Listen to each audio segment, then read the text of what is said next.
come and gone. But what Fulani is trying to do now is recolonization of Nigerian regions, all the tribes in Nigeria, by coming up with Ottoman Danfodio agenda of Islamization that happened in 18th century. This is the job that was half done, and Sultan of Sokoto is trying to fulfill it. Nigerian tribes, everybody should rise up, wake up from your slumber, especially Yoruba nation. They are too susceptible, prone to be deceived by Fulani, and actually they are following Fulani. Establishing the Sharia court and police station and police force in the southeast. Do you agree with this? How could I agree with this? A man that worships Allah in Sokoto State is entitled to his religion. He couldn't look, beyond Sokoto and his domain as a sultana. A sultana is for Sokoto and Sokoto environ. Okay. Oba of Oyo State, that's Olubadan of Ibadan, Oni of Ife. They are answerable to both Osun State and Oyo State and their domains, environ. They have never in any history, there was never in any history whereby Oba, a paramount Oba in Yoruba land, extended his royal law, rules and regulation from southwest to Sokoto State or Kaduna State. And they enact such instruction or law or order and the regulation in the north to be what? Operational. See, Fulani has gone a long way to come for the recolonization of Africa. But we know that there are tribes that are very, very strong. They can resist Fulani with all they have. That tribe is where I come from. I'm an Igbo man. We don't allow such thing at all. The colonization of Africa by the whites has come and gone. It has gone in the 1960s. And we actually work hard presently in this .com age era to make sure that Britain, the British, France, the French, Belgium, the Belgian, Spain, the Spanish, the Portuguese will never come back again to Africa to ransack, to milk our natural resources dry. So what am I trying to say? The neocolonization of Nigeria by Fulani oligarchs has failed. They can't colonize Nigeria the second time.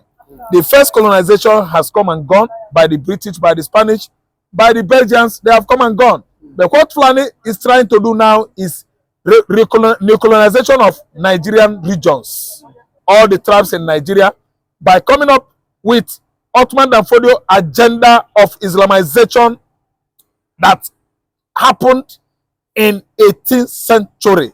This is the job that was half done, and Sultan of Sokoto is trying to fulfill it. Nigerian tribes, everybody should rise up, wake up from your slumber, especially Yoruba nation.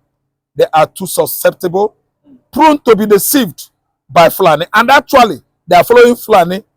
Nike, Fulani Nike. Wherever Fulani goes, Yoruba man will go there. Which was why in 1999, Atiku, the Fulani man, baptized Obasanjo.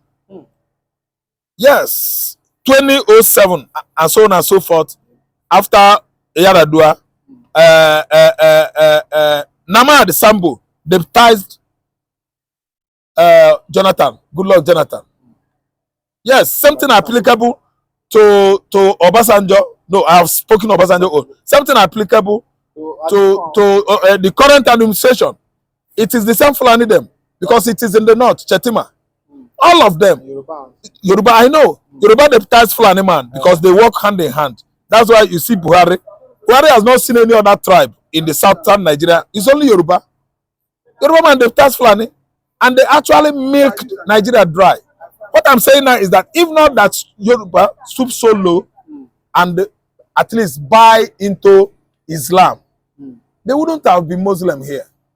You don't say Igbo man is Muslim. If Igbo man is 9 million, 900 million, 500,000 are not Muslims. So is that why you will say Igbos are Muslim? 500,000 out of 900 million.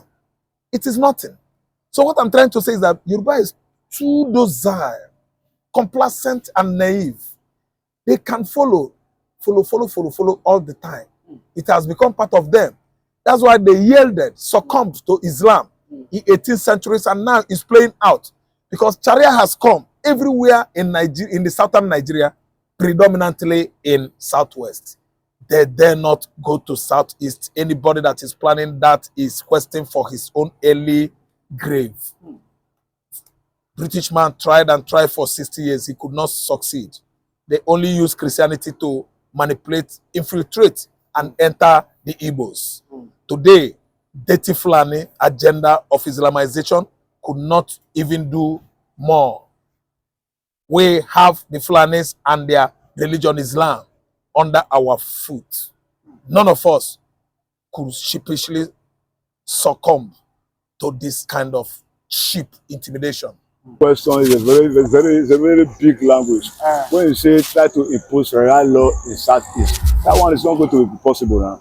How can you bring a law that doesn't really have a foundation in the land that is dominated by Christians? See, in the first place, you see there is a rivalry between Igbo and Hausa. You can see what just happened a week ago now. In the court in the northern part of Nigeria declare IPOB a terrorist organization. You see, that part of that language is a problematic language. Now you now say they should not declare a Sharia law in the east, southeast. It's going to be a big problem. You see, the youth there will never allow it to be established. See when you watch the scenario, without seeing of that atmosphere, it is impossible. See, they will just abolish it. It will cause more problem.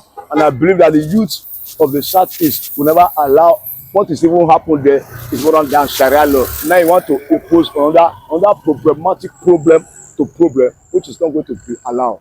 You see, I will support the youth of the Igbo lands. Sharia law does not have any roots in anywhere in southeast. It can't be possible, and it can never be possible. You see, whether Sultan of Sokoto or the Emir of Kano, it can never be done. See, they have brutalized those regions for a long time. What is happening? What is happening for Nnamdi Kanu? Nnamdi Kanu is not released. And you are proscribing IPOB, a terrorist organization. And now you are trying to impose Sharia law in that their land. Don't you see, you are trying to cause a wicked commotion which can never be existed. It can't happen. It can never happen in this present dispensation. Because what you are watching now is like, see, they want to bring Sharia law to everywhere. They want to bring Sharia law to Yoruba land. They want to bring Sharia law to Igbo land. What is the meaning of Sharia law? They want to use an illegality to occupy. And it's not possible. They can't do it. I don't believe in it. And the youth will never allow it to stand. See, the president should organize a situation whereby the region will be governed by its own people, not bringing another interference to another land, another culture entirely. It's not possible. See, they are dominated with Christian. Anything Sharia law is abomination to that region. So it's not possible. It can never stand. Sharia law can never stand in Southeast. It's not possible. Even though in this, you see, there's a big problem that is what you want to cause more problem, and I trust the youth of the Southeast. They will oppose them. They will defeat them. That one is systematic truth. It is not possible. Periodically, it's not possible. You can't bring a law that never exists to a land that is dominated by Christians. If you want to come out be cutting people leg, you see, if they don't have justice in there, they should do the rightful thing. If they do the rightful thing, they will have justice. There's nothing like Sharia. See, they know that they are doing things under the grass, under the carpet. They are evils. You see, when you saw Fulani S-men, they are under the caliber of Fulani S-men. So you want a justice where you are invading people's farm, chasing people out of their forest, intimidating and mining and killing. And you don't want a Sharia law to be established in that same soil. It's not possible. See, they should change the language and cancel that idea, because never in the history of Nigeria will see a mosque, even in the Igbo land, talking of a Sharia law. That will bring more problem, because the problem of ground is never be solved. You see, you never solve the problem on the ground. IPOB, Kanu, you never release Kanu. Since how long Kanu has been jailed right from Buhari, now Jagaba. Now the same under Jagaba, you are proscribing that organization and it's a terrorist organization. What's the meaning of Sharia? Sharia is not a terrorist organization.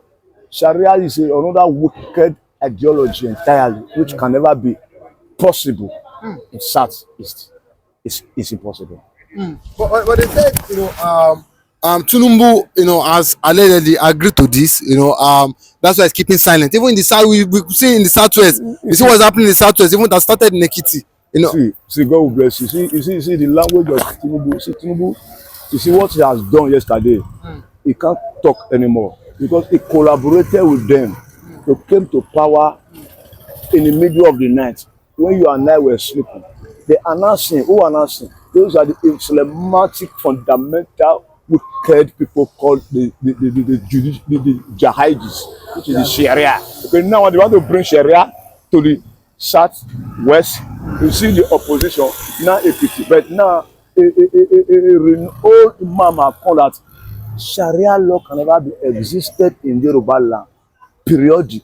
Likewise in Southeast, it can't possible. No matter how the president try to bring the body language underground supporting the motive will never become accomplished. It can never be accomplished because the president himself knows that this language will bring more problem between the two ethnic groups. We are tired of killing ourselves. You have to do the needful accordingly because when you now say, okay, now Lagos to make everybody begin the wear Muslim clothes, is it possible? It's not possible. So in the north, the south is ridiculous. It's abomination to bring a Sharia law down. So there will be multiple of clashing every day. Let the outside youth there do the needful, do obey the rule and regulation of that land. You will see justice, not that you are now inviting injustice to come and reign. It's not possible. What of the president has already agreed with the Fulanis to impose this Sharia in every region in Nigeria? So what's your take as regards? You see, God will bless you. See, the president know what is happening. The president is not popular anymore.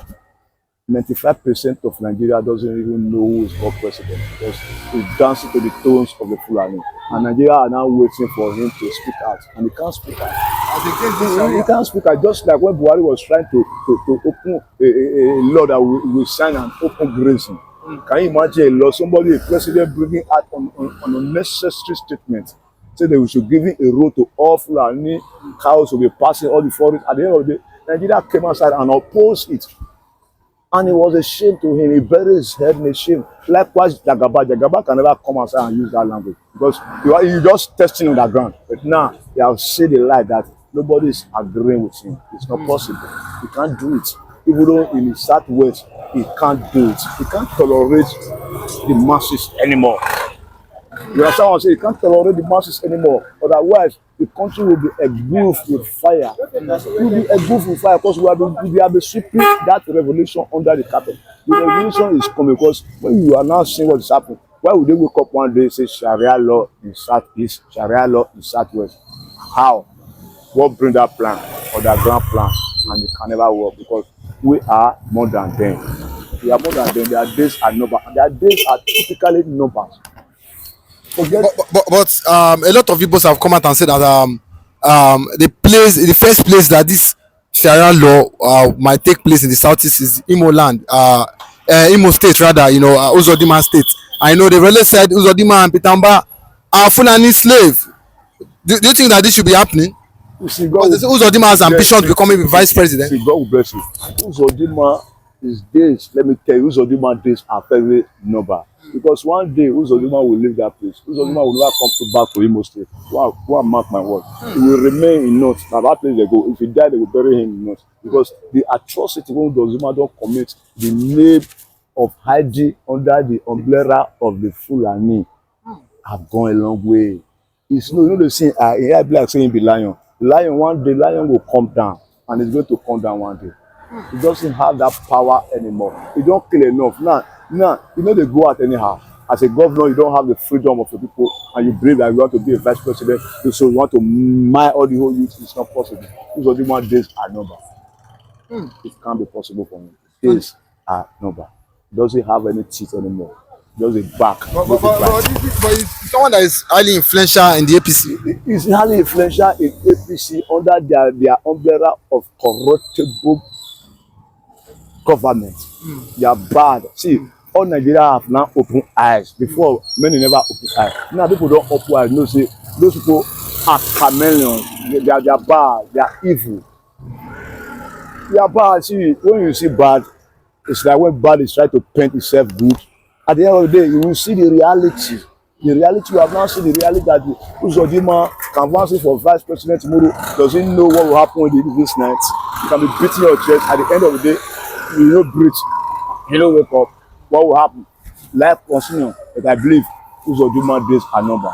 Very, very, very, very, very number. In the negative aspects, because he has bring calamity to the people of Imolite, and they will never forgive him for his life. No matter who is big, they will never forgive him.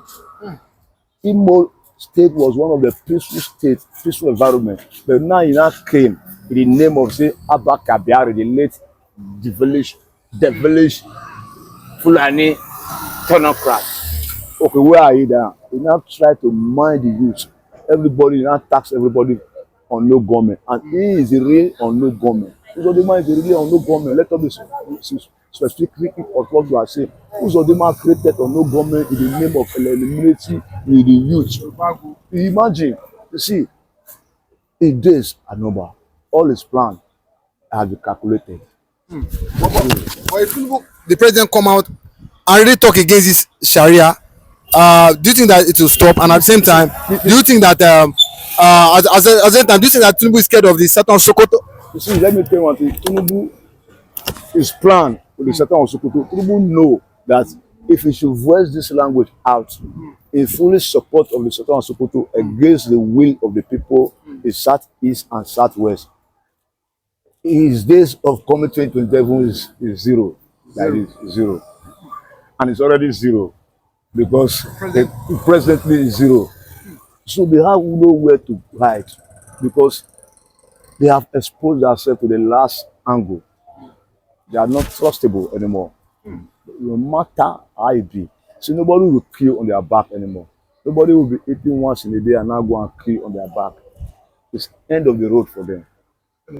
End of the road for them. Say what's go up must come down. And now what's go up has already come down. So their days are numbered. Even though the president himself knows. So they are just chewing his mouth. They are just forcing him to do on no because they all collaborated to make him to be a president. But not all Nigeria. The will of Nigeria was not done in that place. So Nigeria, they spoke. And time, this is the time they spoke. In terms of corruption, Nigeria has a reputation, as you understand very well, for very massive. In terms of corruption, Nigeria has a reputation, as you understand very well, for very massive corruption. I also know that Nigeria is the headquarters of corruption in the world. I'm sorry, this is my country, but I'm saying this. And if you want me to prove it to you, I'll prove it to you. Well, no, don't cry. How can we ever get it right? Please don't cry. Over 200 Please don't cry. images in diaspora came to vote and mobilize for us. Please don't cry. If they did this evil to project the best candidate that has the intellectual depth, the intellectual capacity to articulate, to do what is needed, President, if you can hear me. take Edo to the next level. President, if you can hear me. This bad.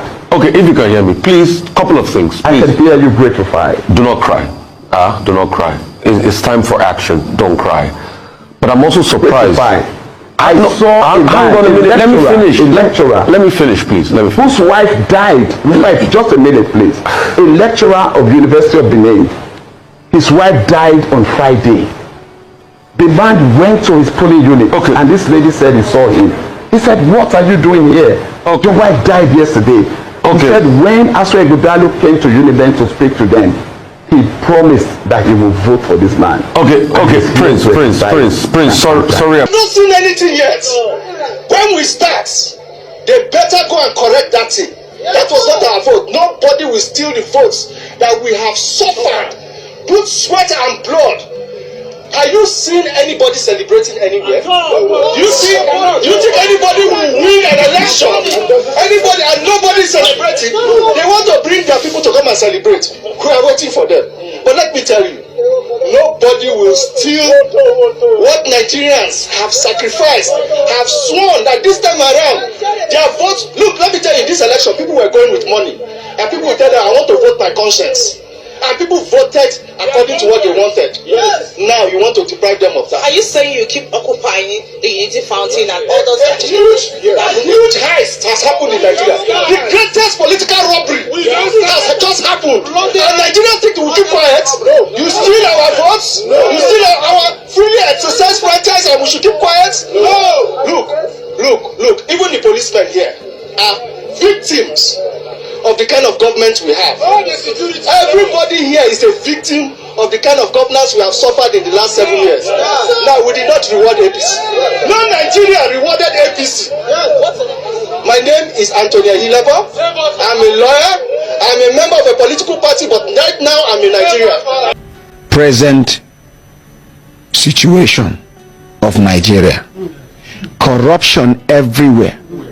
Corruption in hospitals, schools, ministries, departments, agencies of government, courts, police station, military, everywhere corruption. Everywhere.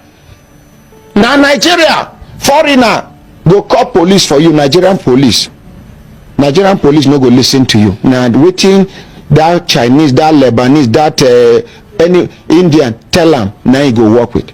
Now Nigeria we dey. Nigerians no get escort. Foreigner they get 4, 5, 6, 7 policemen wey dey follow am. Politicians they carry 6, 7 policemen. Some police posts no get more than 2 policemen. State government they negotiate with bandits. Hey!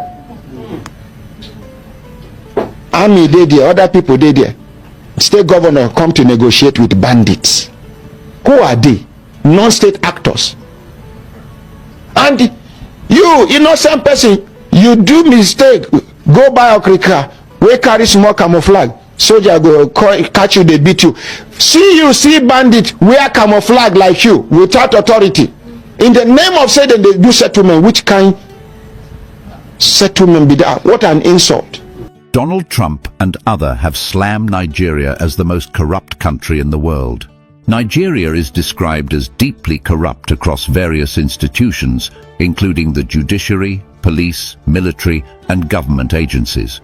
Foreign nationals allegedly receive preferential treatment over citizens by local authorities. The judiciary is characterized as compromised, citing examples of non-compliance with court orders and political interference. It's necessary to emphasize that the role of the judiciary is critical to the integrity of any nation. In Nigeria, there is allegations of election rigging and loss of public confidence in the Electoral Commission, INEC. The 2023 general election is cited as an example of perceived large-scale electoral malpractice. Let me take you on a journey, a tale about a land brimming with potential, yet ensnared by the chains of corruption. It's a story that's not just about statistics or headlines, it's about the heartbeat of a nation, the cries of its people, and the uneasy silence of those in power. This is the story of Nigeria, a nation often described as the giant of Africa, but recently labeled as the most corrupt country in the world by voices as loud as Donald Trump. Imagine a country so endowed with resources and talent that it could be a beacon of hope, not just for Africa, but the world. Yet this land's story is marred by tales of corruption in its judiciary, military, police, and almost every layer of government. Donald Trump, known for his bluntness, recently joined the growing chorus, calling Nigeria massively corrupt. As I reflect on this, I wonder, how did we get here? How does a nation with so much promise fall into such disrepair? To understand, we must look at the foundation of governance, law and order. The judiciary, a system meant to uphold justice, has reportedly become a tool for political manipulation. Picture this. A court issues an order, the Supreme Court no less, yet the directive is ignored. The message? Power trumps the law. Do you remember the 2023 elections? Oh, what a spectacle. People braved the scorching sun, determined to cast their votes, only to find their choices swapped.